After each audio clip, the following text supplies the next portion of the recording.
When I was on this raft, Jesus was in front of me, and there was a man on my left. I didn't know who he was, but I felt completely safe and protected. And from there, I was taken into this other realms. It was this realm of light with different colored streams and trees and music that I'd never heard before. But then I went into the golden light, and I remember the fullness of it, the weight of it, just being around my soul. I found myself back on the raft after that.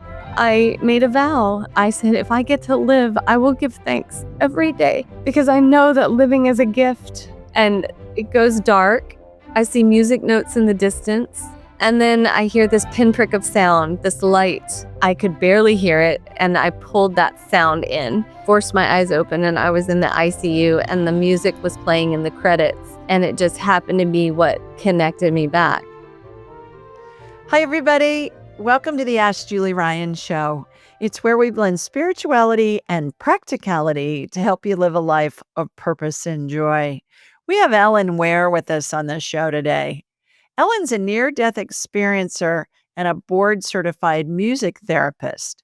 She weaves together the healing power of classical music, crystal bowls, and guided meditation to help others access expanded states of consciousness. I'll be asking her how sound frequencies open portals to the spirit world, how music can become a bridge between dimensions, and how tuning into the right vibrations can transform our everyday lives. Please remember to subscribe, leave a comment, and share this episode with your family and friends. Now, let's go chat with Ellen. Ellen, welcome to the show. I'm so thrilled that you're here with us today. Thank you. Thank you for having me. I'm excited to be here. I got questions for you, girl, because this whole music, tone thing and frequency is fascinating. I find that all kinds of music can set a different energetic tone, and people have been using music and sound since the beginning of time to raise their vibrational level. So I love that you've studied this and you practice this stuff. So let's just start at the beginning. You were called back from a near-death experience by the sound of music. What happened? I suffered a head injury from a kick in the head by a horse when I was 12, and I was in a coma. And my parents were told to play movies at my bedside to try and stimulate my mind. So they were playing home movies and things like that. But on this particular day, they chose a Disney movie that was 90% classical music. And what I remember, though, is I remember being on a wooden raft of sorts, and there were kind of pink clouds. And in front of me was an ascended master, and to the left of me was another ascended master. And I had this amazing experience of the other side and came out of a coma to music. It was the music that woke me up. And that's the story that I love sharing. So maybe I'll get to share that here. Yes, please do. What was the movie? The movie was Sleeping Beauty, and my mom was so upset with my dad for picking that movie because, she was worried about me in the ICU, but really it set the framework for my experience, which guides everything in my life. That the experience of the light on the other side and then getting to choose to come back, that was everything to me. Well, the thing about the music too, and I've never heard that, to play music, especially movie music, for somebody that's in a coma to help them regain consciousness, but that makes tons of sense. Yeah. And had you watched that movie, that Sleeping Beauty music and movie musical, I guess is what I'm trying to say, as a young child? So it was familiar? They said that it was one of my favorite movies as a child, but what most people don't know is it's 90% classical music. It's Tchaikovsky. It's based on the Tchaikovsky, opera or ballet. And so the music is very structured, it's very evocative, it's beautiful, it's very ethereal. And I remember hearing it and using the music to pull myself back into my body. And it was the most profound thing I've ever been through. And if you'd like, I can tell you a little bit about what it was like on the other side. Absolutely. And before you do that, do you think your dad was led to choose that music? Oh, absolutely, because I did get a message about my father, before reawakening. So, yeah, I know he was. Okay. So, yeah, tell us what happened. Oh, I'd love to. So when I was on this raft, which is kind of a strange way to begin, I didn't have the tunnel of light, but Jesus was in front of me, and I was familiar with Jesus from my upbringing. And there was a man on my left that was, he was, older, kind of thin, bald, with bare feet and long brown robes. I didn't know who he was, but I felt completely safe and protected. And from there, I was taken into this other realm. So first it was, and I'm getting emotional, it was this realm of light with different colored streams and trees and music that I'd never heard before. It was absolutely beautiful. But then I went into the golden light and I felt like whole and complete, absolutely loved. And I remember the fullness of it, the weight of it just being around my soul and becoming that love. And I just became the essence of love and presence and everything. There was no name for it. It just was love. And I found myself back on the raft after that. And Jesus was communicating through his thoughts. And he asked me if I wanted to stay in heaven or if I wanted to live my life on earth. And I wanted to stay at first, but then I was shown the trajectory of my father's path, and that's what's so interesting is that he was meant to actualize his path and would be able to do that more if I chose to come back and live. And at the same time, I was making a choice from my soul, not from my human 12-year-old self, right? So my soul chose to live. And in the moment that I chose to live, I was given the experience of the deepest gratitude that I've ever held. And I felt myself just expanding gratitude. And then all these messages started coming through why we're here now, that most of what we worry about on the earth doesn't matter. It takes us away from our purpose and our path. Um, that we create what we think about, what we focus on, that we're more powerful than we think we are. All these things, so many truths coming into my soul body. And then I made a vow, in that gratitude, I said, "If I get to live, I will give thanks every day for every experience, because I know that living is a gift and that not all souls get to be here." And then I made a vow that I would come back and heal people with music. And I didn't even know at the time, like, of course, I'm making this vow, I don't even know. And it goes dark. I see music notes in the distance. They kind of are different colors. I can't hear anything, but I can see them. I watch them. They go through me. And then I hear this pinprick of sound, this light kind of far below me. I could barely hear it. It was almost inaudible, but I was able to focus everything in my energetic body on it. And I pulled that sound in.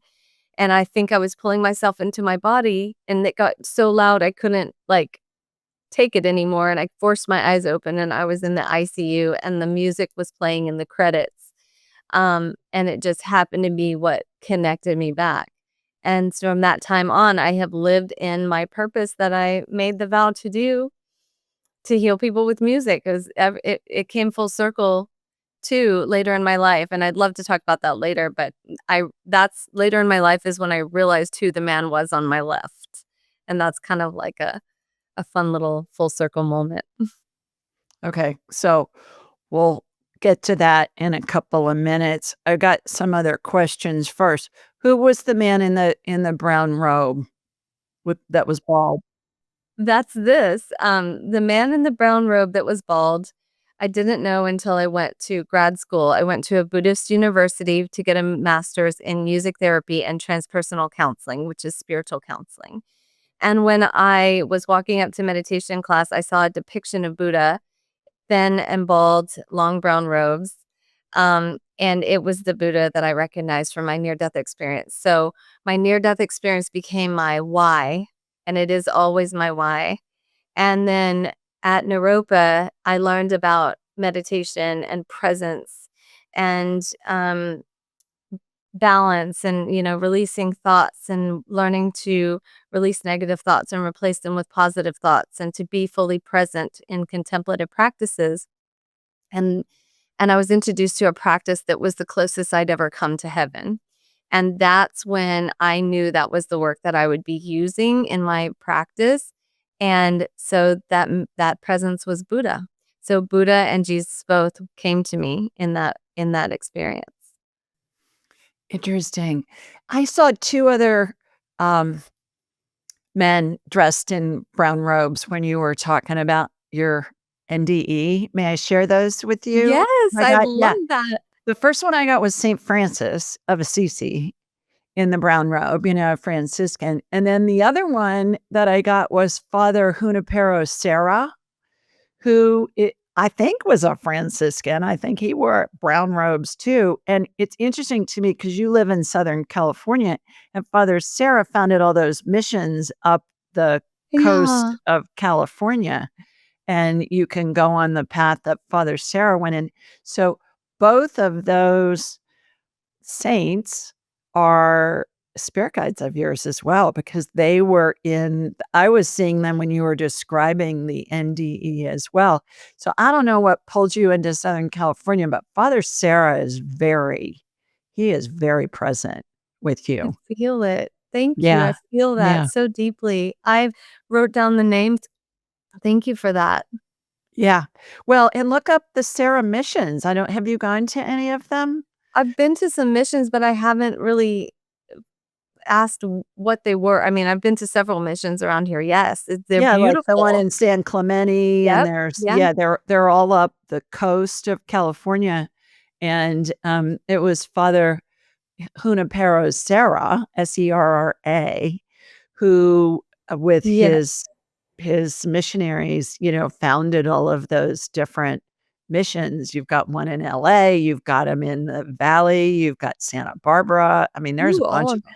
I've been Yeah, to the yeah. one in Santa Barbara too. Yeah.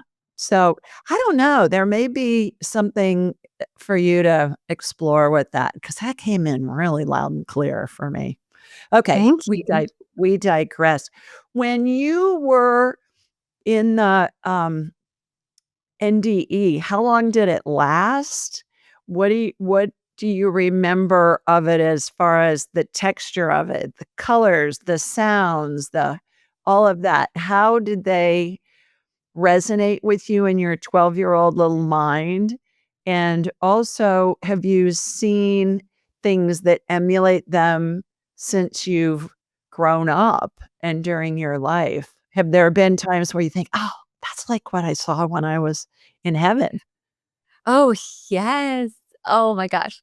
So, oh gosh, I already forgot your first question. The when I woke up, first of all, I lost all my memory from before my accident. So I didn't have first days of school or, I was in the coma for 5 days to answer your question. I started at a hospital in Hillsborough, Texas, and then was sent to a major hospital, a larger hospital in Waco, Texas, that had a better neurology team, and the team that one of the doctors had worked on JFK. So then my parents wanted me to be there. So it was 5 days. And yes, in grad school, when I kind of moved forward, as my 12-year-old mind didn't understand it, and I had lost my memory, but I had a special gift of connecting with a higher knowing, I guess you could say. Mhm. People didn't always believe me about my near-death experience at the time, so I held that in, and I learned very quickly that because I didn't understand the world, um, my conscious mind wasn't working well when I was in recovering, that I just went with what source was telling me, and I just didn't tell people, but it was my way of staying connected to them and feeling connected to the other side. When I had an experience like that, I wanted so much to return to that light and that wholeness. And I think that whenever I found something in my life that resonated with the same frequency or energy, I would say yes and bring it into my life. And when I learned a process called the Bonnie method of guided imagery in music, which is a powerful process using different classical music to move into deeper states of consciousness and awareness. I was taken back to a little bit of that energy on the other side. And that's why I use that in my practice with singing bowls, because I want to move people into those beta, theta waves, right, in their mind so that they can leave the thinking mind and access source directly. And to me, that's the gift, right? It's allowing people to connect to their higher self and their guru and their highest knowing instead of seeking it outside of themselves. And music is my way to do that. What is it about the classical music that seems to really resonate with spirituality? I think of the Gregorian chants and the Asian chants and the ancient, um, different hymns and Those, yes. what is that? Why is it that it was Sleeping Beauty and the Tchaikovsky that really resonated with you and got you back and awake from the coma? What do you think it is about those pieces? I think there is a brilliance to classical music, and the studies show that different types of music affect our body and our energy and our frequency in different ways. Classical music is structured, it's organized, it's a multitude of instruments and sounds and different like timbres of the different instruments. It evokes that which conscious words sometimes cannot do. It holds an emotion in us that can reach places that we can't even really explain. And I think that's why in that day, it just connected so deeply to me that it's my way of connecting to source. And I think everybody has a different way, maybe, but I think music it's the universal language. We can all speak to the emotionality and love of music. It just affects us differently. And we need that structure, that rhythm, that connection. It's it's a gift. It's a gift. I find too that there's been lots of research on the solfeggio frequencies and those kinds of things. Explain to people that are watching and listening what the solfeggio frequency is and how does it differ from regular music? Um, well, I'm not fully trained in it, but I do use toning and solfege syllables in my work. A lot of people believe that there's a specific sound and frequency that can create different like feelings of healing in the body. And there are also different tones in which resonate different energy centers in our bodies. So, like C would resonate the root, the base of the spine. D is known to resonate the navel chakra. E is, yeah, the solar plexus, our place of warrior energy. But the solfeggio frequencies are actual frequencies, and sound can be measured in numbers, which are, hertz. And the higher hertz or megahertz tend to be more connected with like heart connections and spirituality. And then the lower frequencies tend to be connected more deeply with like physical healing and connection to the earth and grounding and safety. So as we move higher in frequency, we're moving into like higher states of awareness. That's what I do with the bowls, in a way, because we can use frequencies that are similar, right? Like, well, for instance, we can use pitches that are similar, a half step apart, tuned to the same frequency, and they will give the listener one sound in one ear and another sound in the other, which creates a third tone in the brain. And when the third tone is created, we move into altered states of consciousness. That allows us to release the thinking mind and be in the essence and presence of our higher self. That's why it's called brainwave entrainment. It can be used through something called binaural beats, which people can access electronically, like when they put the earbuds in. It's called brainwave entrainment when it's live. that modality, that practice allows people to like feel like they've left their body. And this is something that people can practice if they want to practice altered states or connecting directly and like imagining that their body fills with light and their light body is connecting to something on the other side.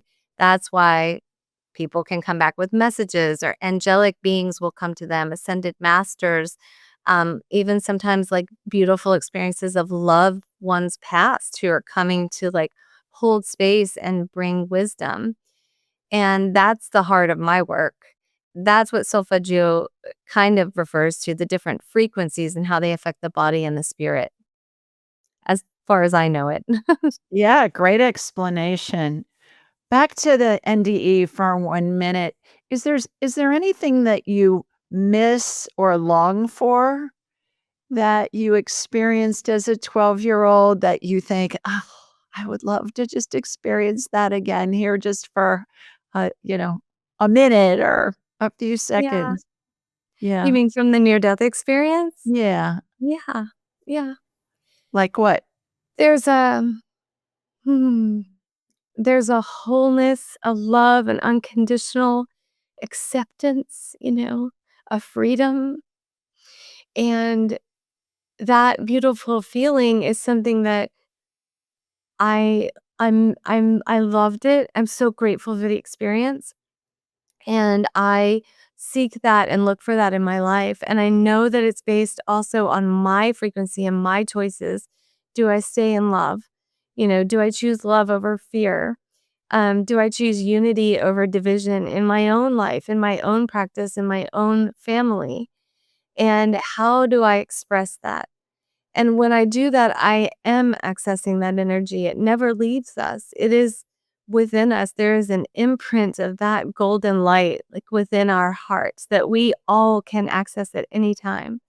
And so, yeah, I'm constantly looking not only like for ways to act in that expression, but also ways that I can reconnect with it, even briefly through music, through the sun, through water.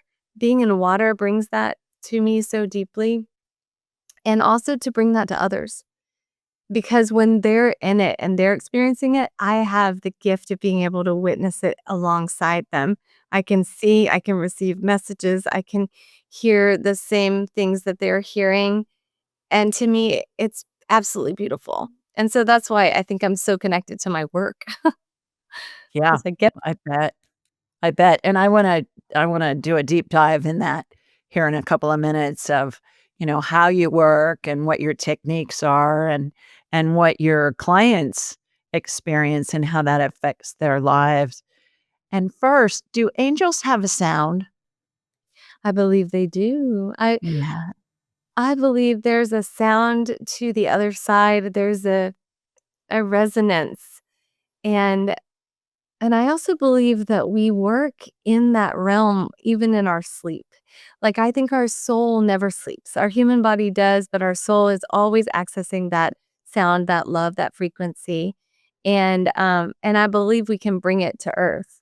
I believe that there's a way, just a little bit, that we can access it and bridge it to this planet to bring heaven to earth.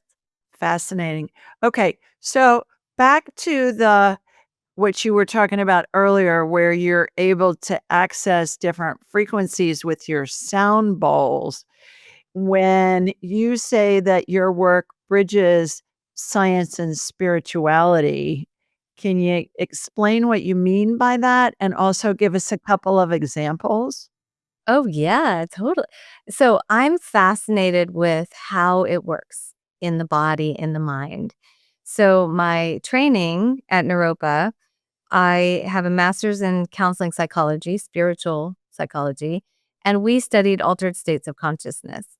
And since then, I have really kind of dove deep into like why is it working in the brain? How is it working? What is that third tone creating?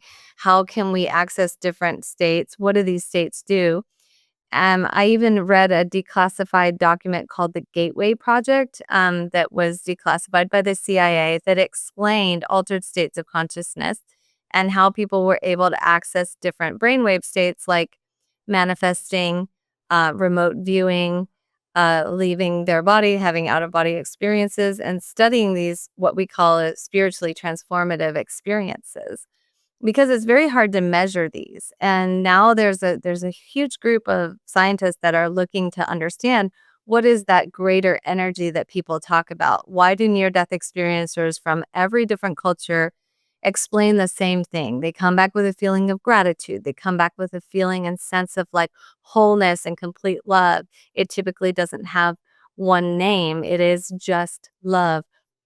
And there's no judgment and there's complete acceptance. So I started studying these things for myself because I was interested in, how is this working? How does it work for people? And I think there was one page they talked about Kundalini yoga, being able to access this. They talked about deep states of meditation and how it took 5 or 10 years. But then I came to one section of the document that talked about how they had been doing study at the Monroe Institute and had found that people could access these altered states of consciousness through breath, visualization, toning on different tones in the body, and then music. And it was a very beautiful practice where people could access it in a quicker time, in a matter of a couple of hours. And as I was reading through the outline of how they did this, I realized it was what I was doing. It's what I had built my practice around all those years ago after leaving Naropa and using the music. So people experience leaving their body. I had a client just a few days ago and it was online. I've been working with her for a couple of weeks.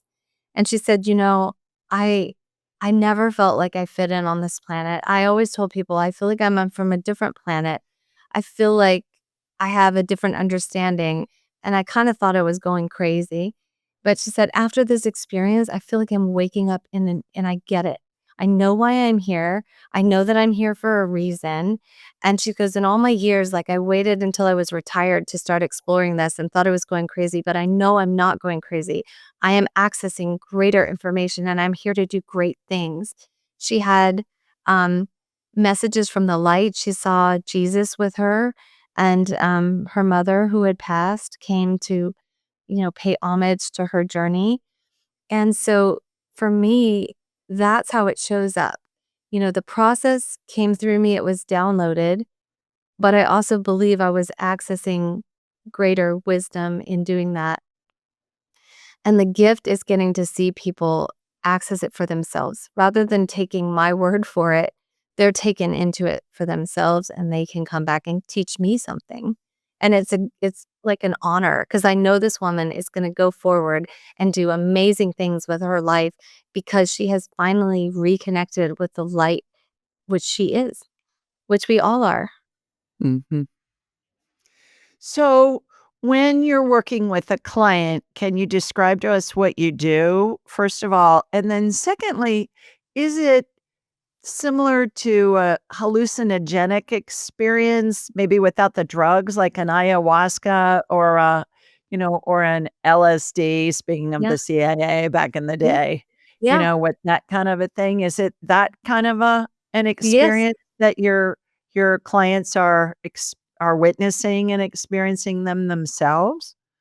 I would say so. In fact, they've done studies comparing the Bonnie method of guided imagery and music with LSD journeys, and the same parts of the brain are lit up.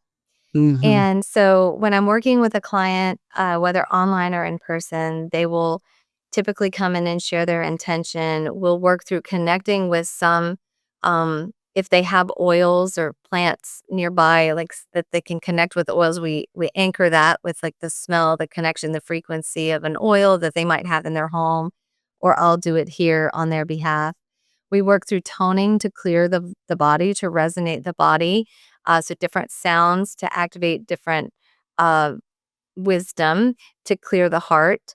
We clear away any energy from the day. I work on clearing them. I start to see light coming through. So I'm seeing that as I'm ringing my bowls. They lie down. I bring through a download of light through visualization that I explain what I'm seeing, and as the body clears and where it's going and all of that. And then I start a classical music program, and it's a very specialized program and I play it for them and I ask them to have a dialogue. What are you experiencing? What do you see? And I help them to go deeper. I help them to clear things in the body. It's kind of like they're in a movie. That's how they explain it. So they start out in one scene and they might be like in at their old childhood home, and they go in and they find something that they were meant to find, and then they take that and then they move it. As soon as they receive the information from one scene, they're usually transported to another. Like, oh, I feel like something's pulling me up, or I feel light and expansive. Okay, where do you find yourself now?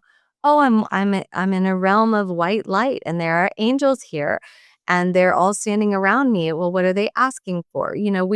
We dialogue. It's a beautiful process. They're not hypnotized because the music keeps people conscious enough to feel like, they know they're in control of the experience. And then at the end, I do a reading. I talk to them about the themes that came through. I send them a copy of the, recording, and then I do a deeper dive and they integrate it. So it's the beginning of usually a huge shift in their life. And sometimes things people say, oh, this wonderful thing happened that very day or the next day. And I was given the message I'm on the right path. But it's always different for everyone. And I also do groups and travel with my partner who does breath work, and I do the bowls, and we travel all over the world doing our work together. He is ironically recovering from a brain injury now, but our work is very sacred. It's been 8 months of his healing, and he is coming through. And interesting synchronicity, this shared spiritual path we have. My goodness. Yeah, Wow. yeah. Wow. When you have a client that comes in, how do you know what tones and what bowls to use? Number 1. And number 2, what kinda questions do they ask? What are they looking to glean? What kinda information from their time with you? Well, I choose the bowls intuitively. I used to be very specific. I would say, oh, they're coming in for this. So I'm going to be, using the D bowl to connect with their compassion and their mother nurturing, self nurturing, or their mother wound or whatever. But now it's very intuitive. And I usually am drawn to the bowls and I pull them out. I write them down. And then later I understand the meaning of why I drew them. The questions they usually ask are sometimes, and every intention is always met. I will say that. Sometimes they want to connect to God more deeply and for themselves. They want to connect with a loved one past.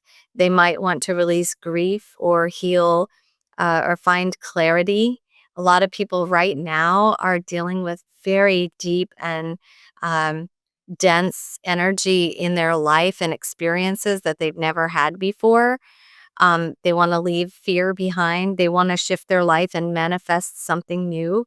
They want to understand if they're on the right career path. That one has come through. So they want to heal physically and understand their body because there's a process I do as well. And again, their greater self will take me where they need to go. um, they'll feel something in their body, and then we'll have a dialogue with their body. We'll do this very specific process of how to clear the body, how to communicate. And then they usually are like, oh my God, my body feels amazing now. And sometimes, like another woman last week who came in with pain, she said, I feel light. My body hasn't felt this way in a long time. So, as every intention you could want.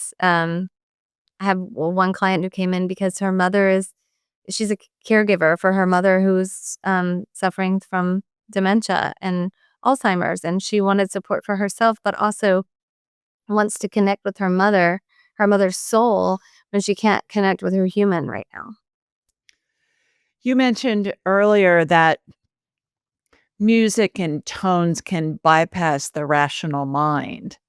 Is that what's going on, do you believe, when you're working with your clients, that the music kind of, um, lifts them out of perhaps depression or moods that are maybe a lower frequency, and just by resonating like a metronome or like a tuning fork, that the Yeah. body resonates with those tones, and then that helps bypass their rational mind, which is normally full of fear. Is that what's going on?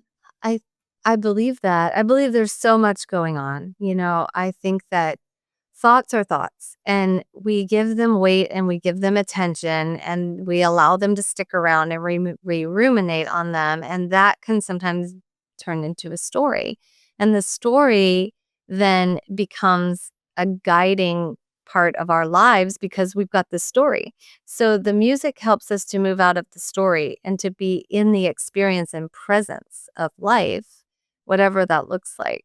So, yes, it is a way to get out of the thinking mind for sure. And also, I feel it's a bridge. I feel like music is a gift, a bridge to the other side.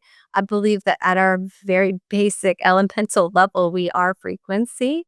Even the center of our cells is not a void, but is vibration. If you look into the work of cymatics, you'll see Dr. John Stewart Reed has done all of these studies on these plates where he puts a frequency or sound over the plate, and the sand on the plate creates a sacred geometric pattern. Mhm. I've seen When those. That's amazing. I know, and when he went into the king's chamber in an Egyptian pyramid, it didn't make geometric shapes, it made hieroglyphics on these plates. And Wow. so we know that sound is accessing something on a cellular level within us. And yeah, maybe it's all about frequency. I kind of think it is. I do Maybe it's too. all about how to stay at that frequency in our human lives. I do too, and a lot of babies sing. My son sang before. Yes. I mean, we was tiny, tiny, like Oh, 2, 3 months old, and he'd be like, "Oh, yeah." People would come over, they'd say, "What's he doing?" I said, "He's singing." And they they never heard that before, but I've heard it with other infants as well, and it's just a riot. We have movies of it, and he loves music. I mean, yeah. he's a huge music fan, goes to I think he went to 50 concerts last year. He lives in LA, so, everybody comes to LA, and not just rock. I mean, it's all different genres, but even as a little infant, he was singing, which was just have you s have did your kids do that? Have you Yes. In fact, that's how my daughter got her name. Like, the day she was born, the night, she was, "Oh," like, and, I didn't name her till the next morning. We didn't name her, but, her name is Aria, and it just came to me, and so I thought she came out singing, and my son, Yeah, he would yeah. walk around like everything was a musical. He would sing to us, like, the transitions of the day, like nap time or cleanup time or whatever. It was so it was amazing. Oh, interesting. Well, they got your DNA, don't they? So and that probably was tweaked during your NDE Yeah, if the probably. if the truth be told. Does silence play a role in sound healing? Definitely. It's an integration. There's only a certain amount of that vibratory influence that our body can take before we need to have silence to integrate. And I think that it's a powerful tool as well, of course. What's a common myth or misconception about energy healing that you'd like to debunk? Well, that it's not scientifically based. There is so much science to show the power of frequency, vibration, and even music. You know, um, Dr. John Stewart Reed did a study on two samples of blood taken from the same person at the same time, one being put into a soundless chamber and the other being put into a chamber with classical music playing. And the blood that was in the soundless chamber was hardly moving at all. The blood cells had stilled and become quiet. But the other sample was as if it had just been drawn, even though the same amount of time had passed and they were from the same sample. So I think that's pretty compelling evidence and scientific support that we can create shift in the body through sound and vibration. And all the studies by Dr. Mitchell Gaynor, who first started working with the crystal bowls in his cancer patients, show that as well. Studies by Dr. Oliver Sacks. All of these, there is so much um, evidence-based research out there to support the use of music and vibration that I think people would be surprised. And I do believe that it is the healing of the future and very likely was a part of our past that we have forgotten or has been lost to us that is now resurfacing. Why do people not know about this? Well, it could be many things. We live in a world where the story is often given to us. And so, we grow up with the knowledge of that, and I think it's been forgotten or maybe even hidden a little bit from us. And so now we're rediscovering it, and I think there's a tendency for people to use judgment as a way of not looking more closely at the the possible potential of things, or if they're in fear and want it to be a certain way, I think there can be, like, a lot of judgment on the other way. And, yeah, so I think that's changing, and I think that you just have to try it for yourself and see. How do you feel when you sing? How do you feel when you listen to music? The proof is in the experience. I always laugh and say, "You can't listen to disco music and be in a bad mood." Ah, that's very true. It is true. What is it about the dissonant music? I can't listen to that when it's not melodic. It's just, it's like fingernails on the chalkboard. Do you have any thoughts on that? And explain what dissonant is to people who don't know. Well, dissonant music, there's a use for dissonance, so we'll put that to the side, but there are certain types of music that we learned about in music therapy school that actually, when they put rats in a maze, they did better with classical, they did slightly worse with country, and then, like, they started being aggressive with like heavy metal, right? So, and that doesn't mean that it's the same for humans, but it does seem to have an effect on animals. And I'm not saying that heavy metal isn't great, right? Or rap or whatever. I love all music. It's what works for you and your life and what brings you joy. And we each have different preferences, right? But dissonance, on the other hand, is when you have two pitches that are very close in relation to each other, like a C and a C sharp, and they create these very fast waves in the air. The waves are really fast. But if you paired a C with a G, on the other hand, that's a perfect fifth, which we typically see as perfect harmony in the body. So the dissonance can be used to move energy in the body, but then my bowls and the way that I use the bowls is very harmonic. So I'm using it based on intervals in my training in classical music that I did in undergrad. Um, to bring resonance to the body through the use of dissonance that goes into harmony. And I do train on this. I train people how to use the crystal bowls, and people can take a class online or whatever. I'm offering one in August. But dissonance can be useful, but to stay in that place of like the fast, it can be a little unsettling for people and it can bring anxiety sometimes.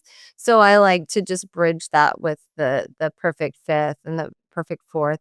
And in terms of like the type of music that's used, it's always connected to the ISO principle, right? Like meet people where they are. What did they like? Where did they like to go?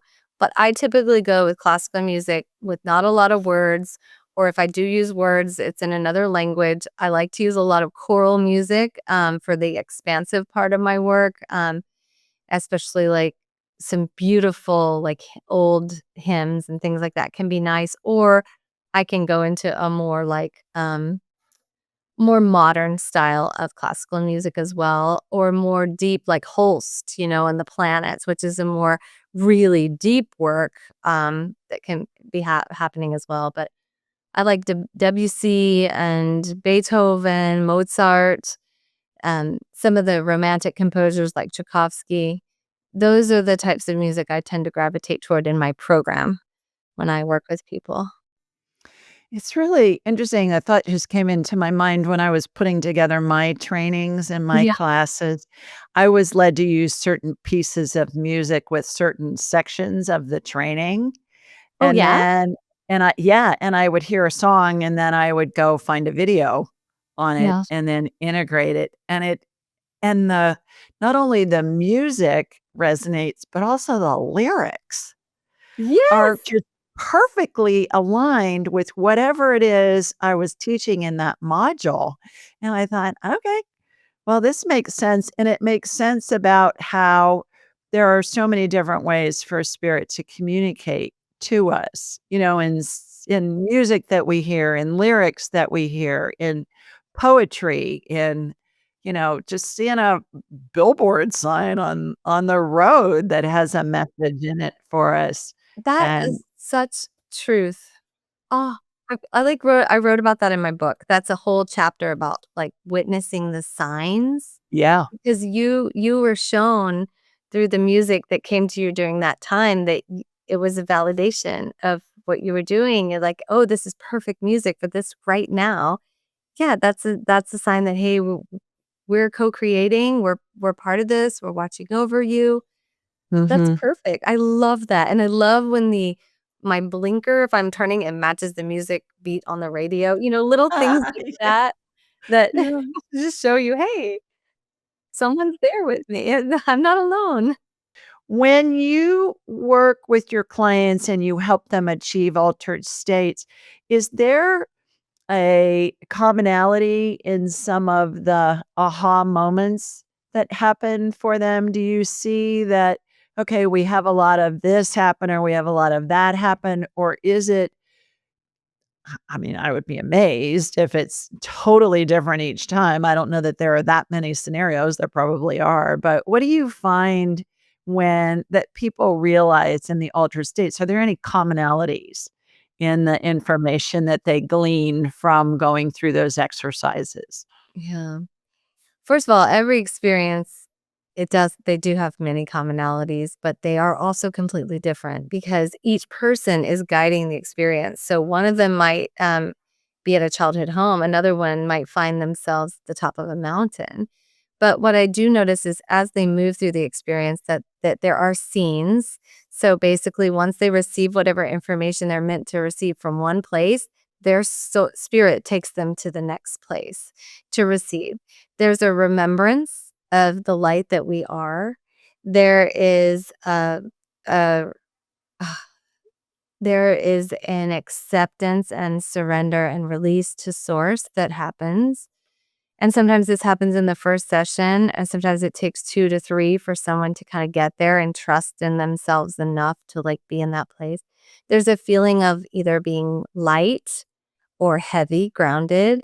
There's a feeling of feeling, heat, which is receiving of love, tingling, sometimes a cold feeling of releasing fear.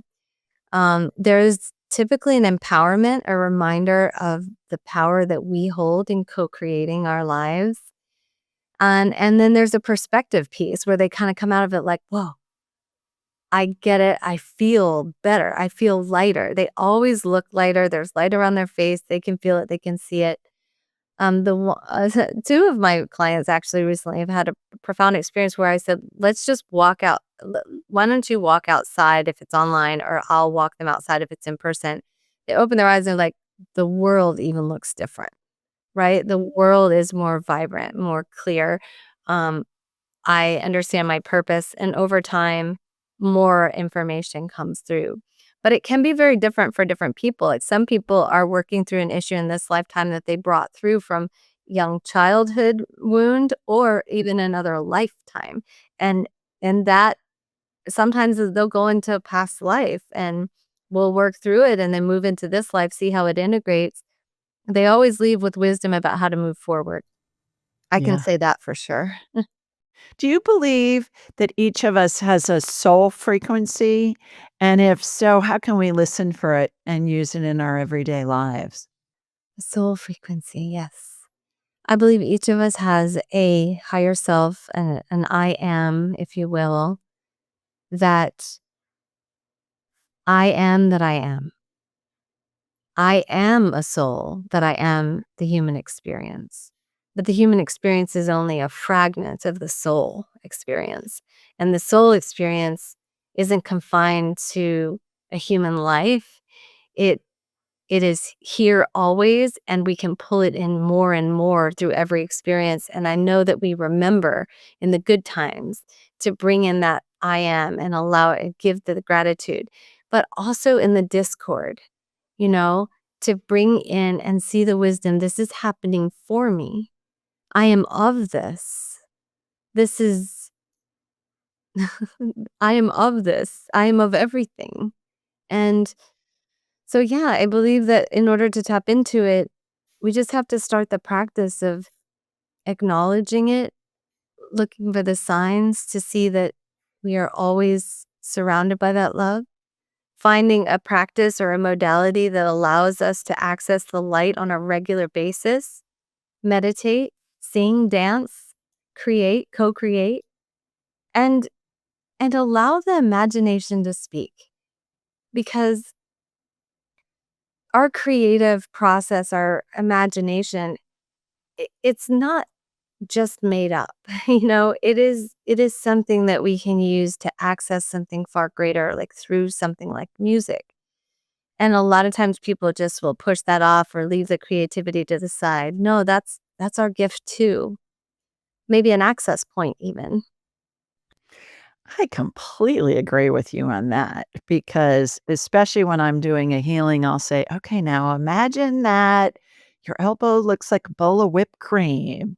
And now imagine that this is going to happen because I find that spirit works through our imagination to Yes. give us the human frame of reference for this stuff that we have had no access to Yes. cognitively. We're not aware of it, but it's a metaphor for what's happening on an energetic level. It sounds like you're doing the same thing. It sounds like we are very similar in the way that we work. And I'm just like, it's an honor to meet you because I feel like we're soul sisters in a way. Yeah. And I doing, was just thinking, sisters from another mister. yeah. Oh, yeah. All right, couple more questions as we're winding down here. Is there like a 3-minute sound-based ritual that somebody can do today to start shifting their energy to a higher vibration? Oh my goodness, yes. I have some examples on my YouTube channel. My name is Ellen Wier, Wier. Um, but you can choose any music that appeals to you, like a 3-minute piece. You can do sound bowls, you can do opera, you can do hymns, anything that makes you happy.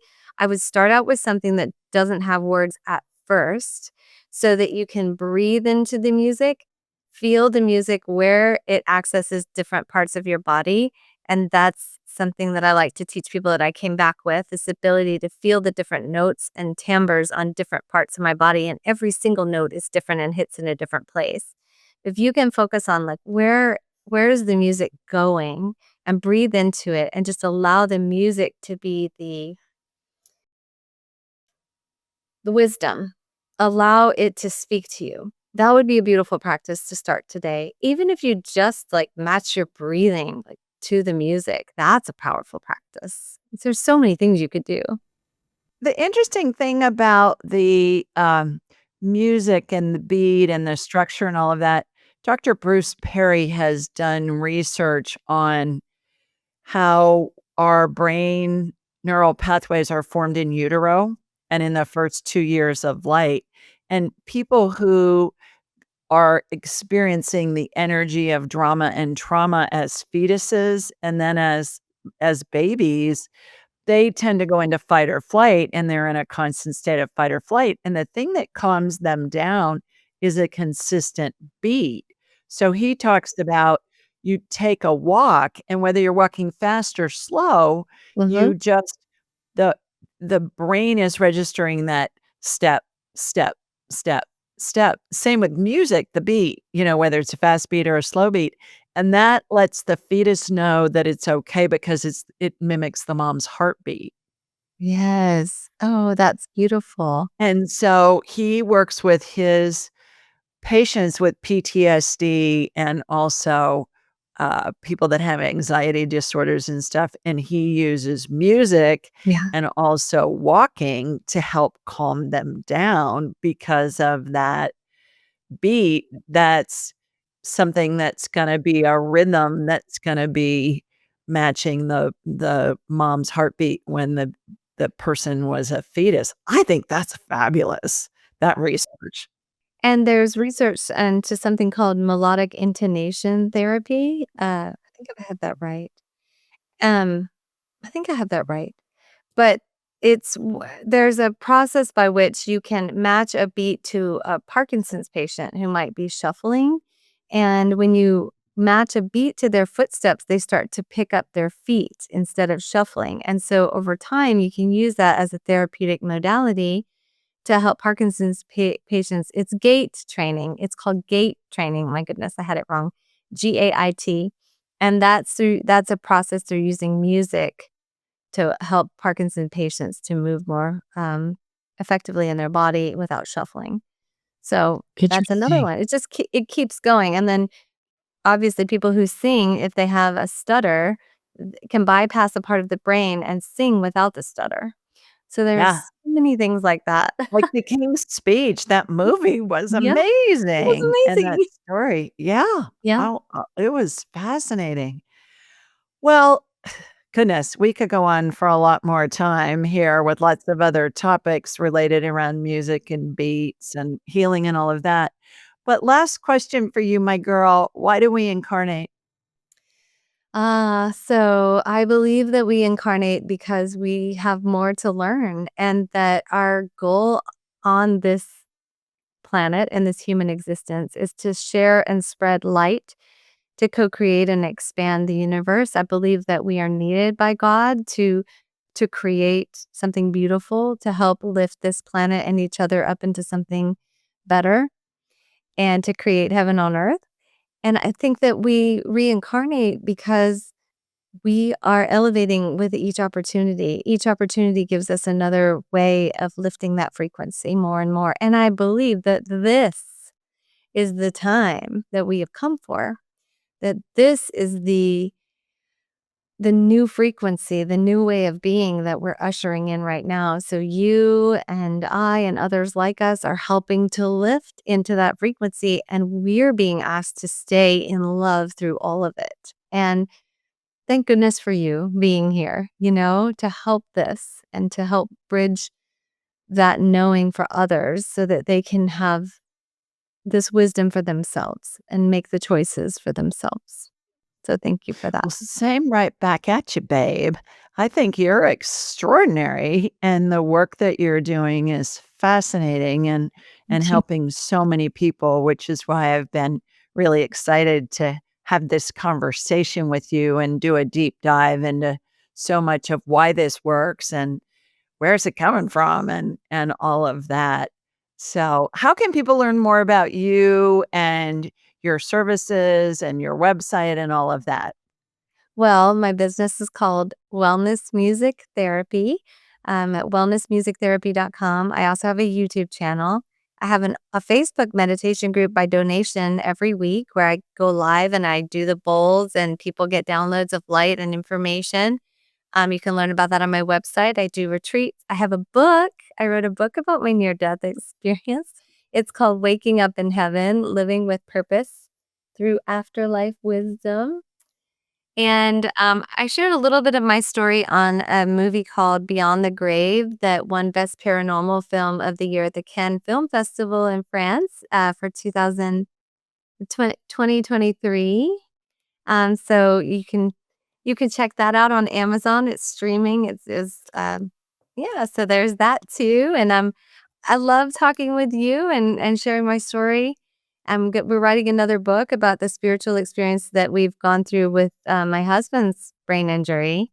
My and that has been a huge awakening for him and an opportunity for me to stay in my highest and in love, because right after we took our vows, he kind of forgot who I was with the brain injury and lost his access to that. So this has been my own journey of awakening new spiritual gifts through the contrast of life that life sometimes brings us. And so that's where you find me, and that I'm here. I love it. I'll talk to anyone. Send me a message. I love emails and I love working with people. So I'm No coincidence that he married you with all your skill sets to help him heal. My goodness.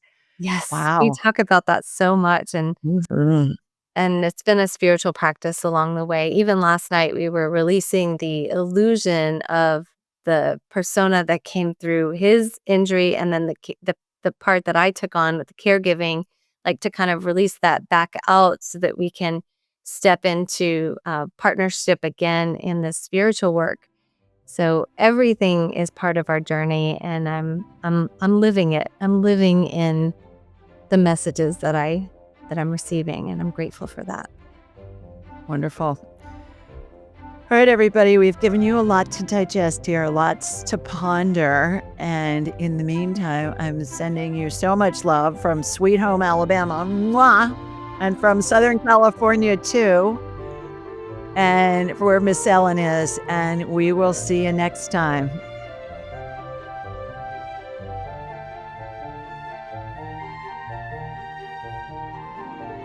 To enhance your spiritual journey, click on one of the videos below and remember to subscribe, leave a comment, and share this episode with your family and friends.